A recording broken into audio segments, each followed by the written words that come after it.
The fault itself did not move for more than 11 minutes, but the signal it sent out kept building for 6 hours straight, starting the moment a string of instruments buried along the San Andreas began recording motion nobody in the room expected to see. That was July 24, 2026, and that first anomaly was just the opening scene.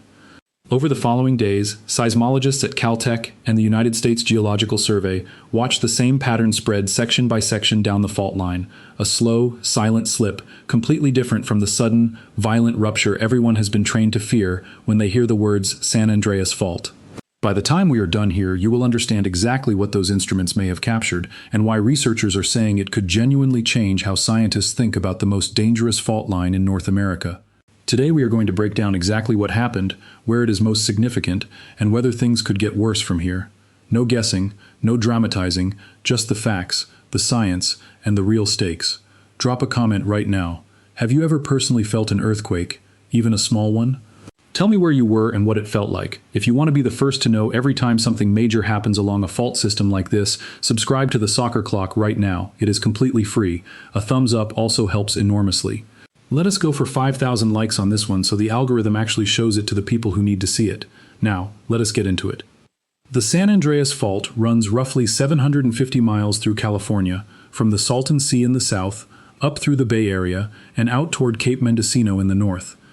It marks the boundary between two of the planet's largest tectonic plates, the Pacific Plate and the North American Plate, grinding past each other at a rate of about 2 inches a year, roughly the speed your fingernails grow. That number sounds small. Over a century, though, that same 2 inches a year adds up to more than 16 feet of built-up strain in sections of the fault that do not slip smoothly, and that strain has to go somewhere eventually. In late July of this year, monitoring stations operated jointly by the USGS and the Plate Boundary Observatory recorded something researchers are now calling a creep event along a section of the fault near Parkfield, a stretch long nicknamed the earthquake capital of the world because of how frequently it ruptures in small, predictable increments. What made this event different was not its size, it was its shape. Instead of a single sharp jolt showing up on a seismograph as a spike, GPS ground stations recorded a slow, sustained drift, millimeters of movement stretched out across hours instead of seconds. A typical magnitude 4 earthquake releases its energy in a matter of seconds. This event released a comparable amount of ground displacement, but did it so slowly that almost none of it showed up as shaking at all. Scientists call this a slow slip event, sometimes referred to informally as a silent earthquake. It is not new to seismology in general. Researchers have documented similar behavior for 2 decades along subduction zones like Cascadia in the Pacific Northwest and the Nankai Trough in Japan. What is new here, or at least newly confirmed with this level of instrumentation, is seeing a slow slip signature this clean along a strike-slip fault like the San Andreas, where the plates slide sideways past each other rather than one diving beneath the other. That is exactly what caught researchers off guard the moment the data reached teams reviewing the borehole strain meter network, a set of extremely sensitive instruments buried hundreds of feet underground specifically to catch movement too subtle for a standard seismometer to register. Here is why that distinction matters so much. For decades, the working assumption among many seismologists was that strike-slip faults like the San Andreas release stress almost exclusively through sudden, damaging ruptures, the kind that produce the earthquakes most people picture when they hear this fault's name. Slow, aseismic slip was considered a secondary behavior, present but minor. If a fault segment can, under the right conditions, quietly relieve a meaningful amount of accumulated strain without a damaging rupture, that reshapes a piece of the hazard model researchers have relied on for the past 40 years, which is exactly why this specific event is being described as something scientists genuinely did not expect to see this clearly. But here is the part that made this story escalate rather than simply resolve as an interesting one-off signal. The slow slip did not stay confined to Parkfield. Over the following 72 hours, instrumentation along an adjoining 30-mile segment to the northwest began showing smaller secondary displacement readings, consistent with what researchers call stress transfer, the idea that movement in one section of a fault redistributes pressure onto the sections next to it. That mechanism is not unprecedented in isolation. What has researchers paying close attention here is the timing, because that adjoining segment sits closer to the heavily populated corridor running through the Central Coast, an area with considerably more exposure than the sparsely populated ranchland surrounding Parkfield itself. Let us talk about what the San Andreas has actually done before, because the historical record is the backbone of every hazard estimate scientists use today. The fault produced the 1906 San Francisco earthquake, an estimated magnitude 7.9 event that ruptured close to 300 miles of the northern segment and, combined with the fires that followed, killed an estimated 3,000 people and left over half the city's population homeless. Further south, the fault last ruptured in a major way in 1857, the Fort Tejon earthquake, also estimated near magnitude 7.9, tearing through nearly 200 miles of the southern section, near what is now Los Angeles County. That southern segment has now gone more than 165 years without a major rupture, a silence that in seismology is not reassuring, it is exactly the opposite. Fault segments do not forget the strain owed to them, they store it. USGS hazard models place the probability of a magnitude 6.7 or larger earthquake somewhere along the California fault system at roughly 75% over the next 30 years, with the San Andreas itself carrying some of the highest individual segment probability of any fault in the state. That is not a prediction of when. Scientists generally do not conclude that any specific earthquake can be predicted to the day or even the year, and there is currently no scientific evidence that this slow slip event signals an imminent large rupture is about to occur.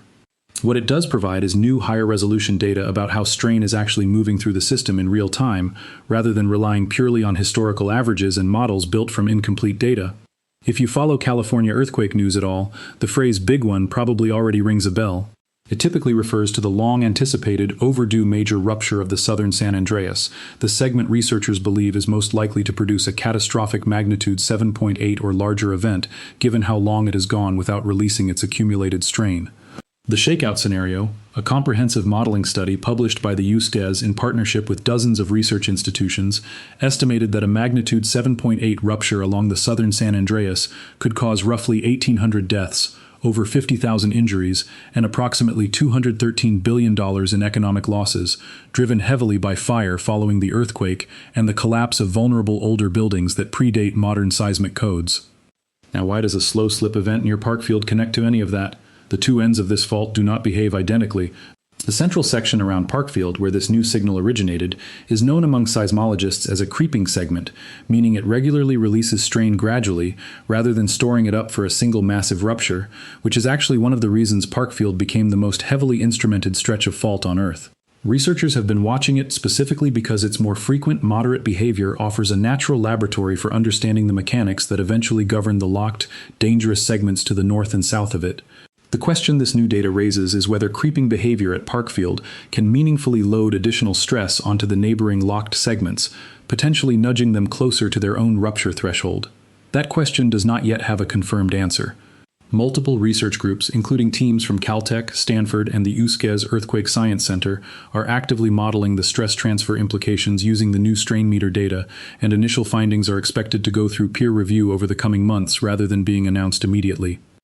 Let us talk about the instruments themselves, because this entire story exists only because of them. The Plate Boundary Observatory operates more than 1,100 continuous GPS stations across the western United States, many specifically clustered along the San Andreas system.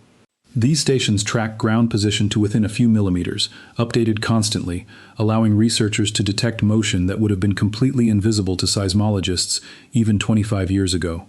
Borehole strain meters go even further, sensitive enough to detect the strain caused by ocean tides pulling on the crust from hundreds of miles away.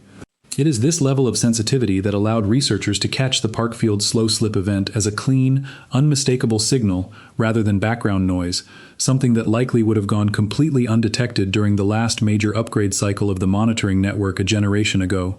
Keep an eye on aftershock clustering too, because that is typically the next signal researchers watch for after any anomalous fault behavior. In the 72 hours following the initial slow slip detection, Parkfield segment recorded a slightly elevated rate of micro-earthquakes, small events below magnitude 2.5 that are common in that section of the fault under normal conditions. The rate researchers observed was modestly above the area's typical background level. Elevated microseismicity does not, on its own, indicate a larger event is coming. It is one data point among many that seismologists fold into ongoing probability assessments, updated continuously, rather than issued as a single alarm. The difference between a region that survives a major rupture with minimal loss of life and one that does not is not luck. It is preparation, building codes, and how seriously infrastructure investment has been taken in the decades beforehand. California has spent billions retrofitting bridges, hospitals, and older unreinforced masonry buildings since the 1989 Loma Prieta earthquake, and the 1994 Northridge earthquake exposed catastrophic vulnerabilities in structures built before modern codes existed.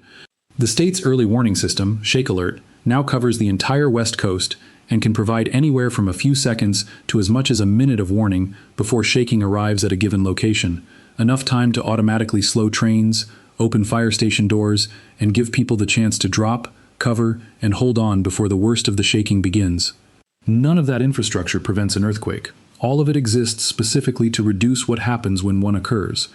Let us go deeper on how researchers actually tell the difference between a genuine slow slip event and the ordinary background creep that sections of the San Andreas display all the time, because this distinction is where a lot of the online confusion comes from. Ordinary fault creep at Parkfield is well documented, proceeding at a steady, almost boring pace that barely changes month to month. What flagged this particular event to researchers was the acceleration curve itself. GPS stations recorded displacement rates roughly 4 to 6 times the segment's typical background creep speed, sustained over a window of about 6 hours before gradually tapering back down.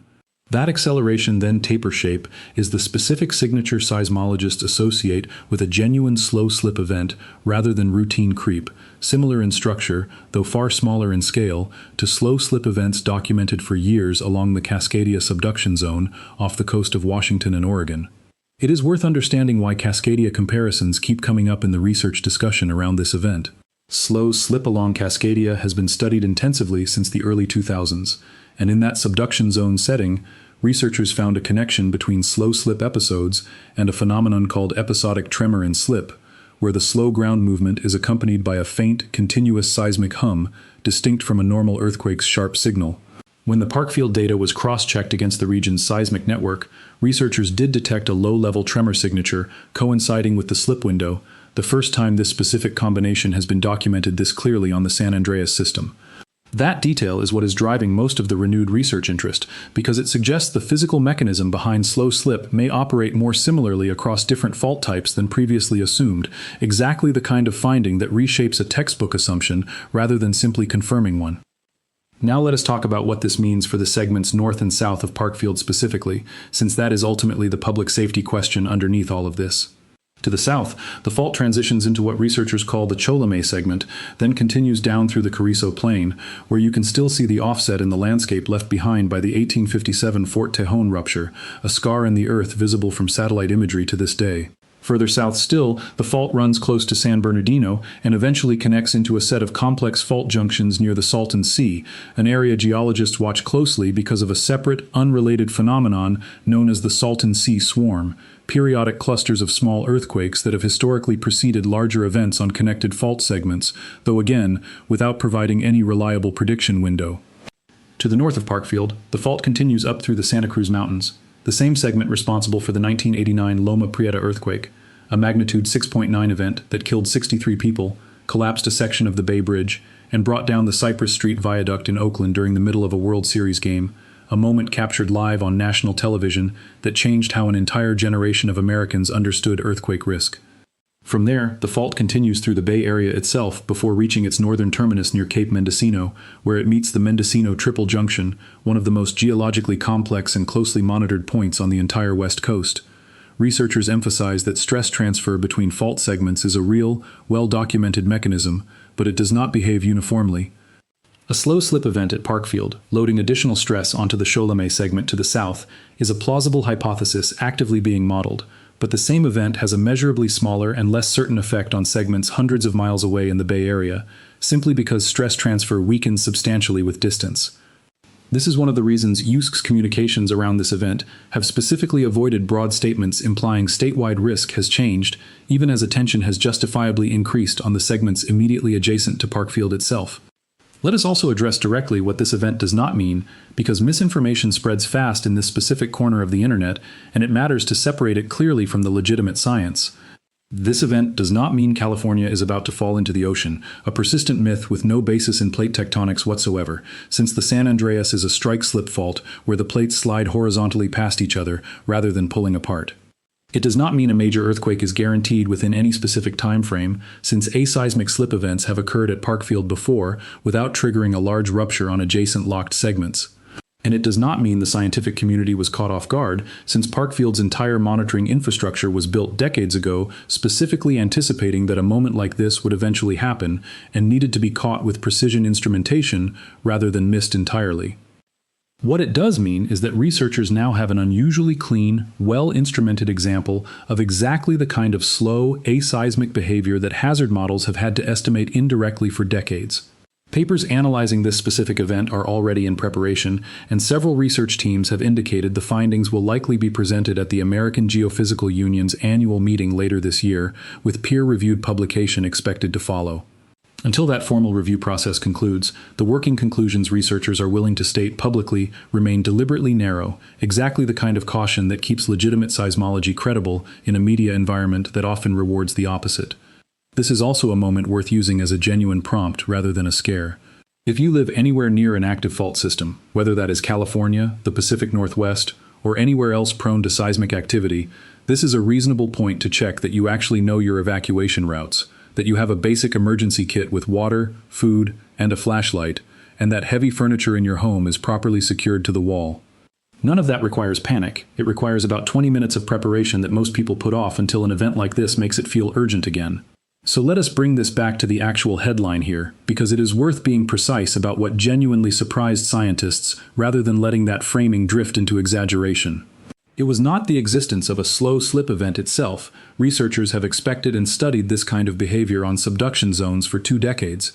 What genuinely caught seismologists off guard was seeing this specific signature, the clean acceleration and taper curve, paired with a documented low-level tremor signal, appear this clearly on a strike-slip fault for the first time, and then watching that signal apparently propagate into a neighboring segment sitting closer to a populated corridor than anyone expected this particular natural laboratory to ever demonstrate. That is a genuinely new data point in the 40-year history of modern San Andreas hazard modeling, not because it proves a major earthquake is coming, but because it hands researchers a real, high-resolution example of exactly the mechanics they have only ever been able to estimate indirectly before now. We will continue tracking this story as new data comes in from the monitoring network, and if research teams publish updated findings on the stress transfer question, we will bring you the details as soon as they are confirmed, not before. Subscribe to the Soccer Clock so you do not miss it, and leave that comment below. Have you ever personally felt an earthquake, even a small one? Let us go for 5,000 likes on this one. See you in the next one. Sources referenced: United States Geological Survey and Plate Boundary Observatory monitoring data for the Parkfield segment of the San Andreas Fault, July 2026, Caltech Seismological Laboratory Analysis, USG's Shakeout Scenario Report, and historical USG's documentation of the 1906 San Francisco, 1 Town 57 Fort Tejon, and 1989 Loma Prieta earthquakes.